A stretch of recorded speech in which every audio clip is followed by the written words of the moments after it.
اب رزق حرام ہو یا رزق حلال تو ہے تو بریانی ہی نا، اور روٹی ہے، اور وہی گوشت کڑھائی ہے، اور چکن کڑھائی ہے،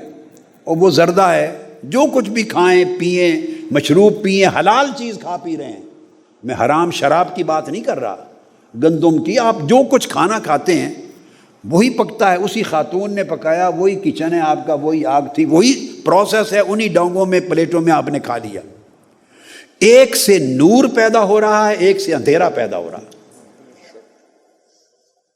تو نہ مسالے کا فرق، نہ گوشت کا فرق، نہ چاول کا، نہ پکانے والے کا، نہ کھانے والے کا۔ تو اس ہے وہ بھی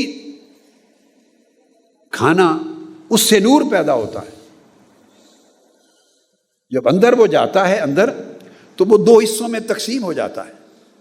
جو اس کا مادی حصہ ہے وہ آپ کے معدے میں اور آپ کی انتڑیوں میں چلا جاتا ہے، وہ اپنا کیمیکل پروسیس میں بدلنا اور آگے آگے آپ کو خون بنانا اور آپ کو طاقت دینا، انرجیز اور کیلریز، جو اس کا مادی میٹیریل ایسپیکٹ ہے وہ یہ چیزیں انرجی دینے لگ جاتا ہے۔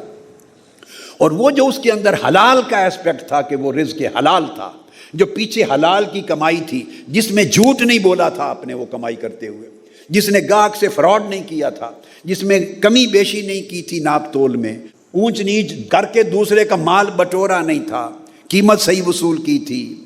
جائز ذرائع سے لائے تھے، تنخواہ حلال ذریعے سے لائے تھی، اس میں حرام کی آمیزش نہیں کی تھی، جھوٹ کی آمیزش نہیں تھی، دھوکہ دہی کی آمیزش نہیں تھی، اپنی فرض شناسی کے ساتھ پورا وقت صرف کیا تھا۔ یہ چیزیں ہیں، یہ ساری چیزیں اس رزق کو حلال بنا رہی ہیں۔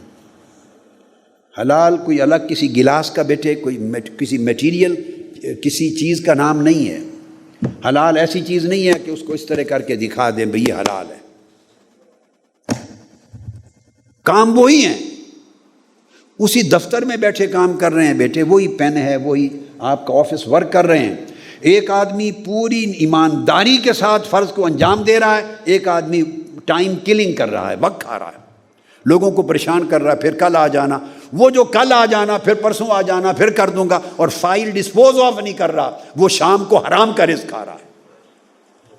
جس کے ٹیبل پہ ڈسپوزل نہیں ہے فائل کی، کام کی، وہ رزق حرام کھا رہا ہے۔ لوگوں کو پتہ نہیں رزق حرام کیا ہوتا ہے، وہ یہ سمجھتے ہیں شاید ڈاکو چور ہے، لوٹ مار ہے، کرپشن کر کے پیسے لے آیا تو صرف وہی رزق حرام ہے۔ تو رزق حرام صرف پاناما سے نہیں آتا، پاناما تو ہے ہی رزق حرام۔ آف شور کمپنیوں کا لوٹ مار کا، قومی خزانے کا، حرام کا مال کمانا، رشوت کا مال، یہ تو حرام ہے ہی، مگر اس کے علاوہ بھی بڑے حرام ہیں۔ آپ وقت پر کام نہیں کیا، ڈسپوز آف نہیں کیا، حاجت مند کی حاجت پوری نہیں کی، فائل میں گڑبڑ کر دی، دھوکہ دہی کر دی، فراڈ کر کے کسی سے سائن جلدی کروا لیے، یہ جو آپ جو کچھ کر رہے ہیں یہ سارا رزق حرام کا باعث بن رہا ہے۔ یہ رزق حرام ہے۔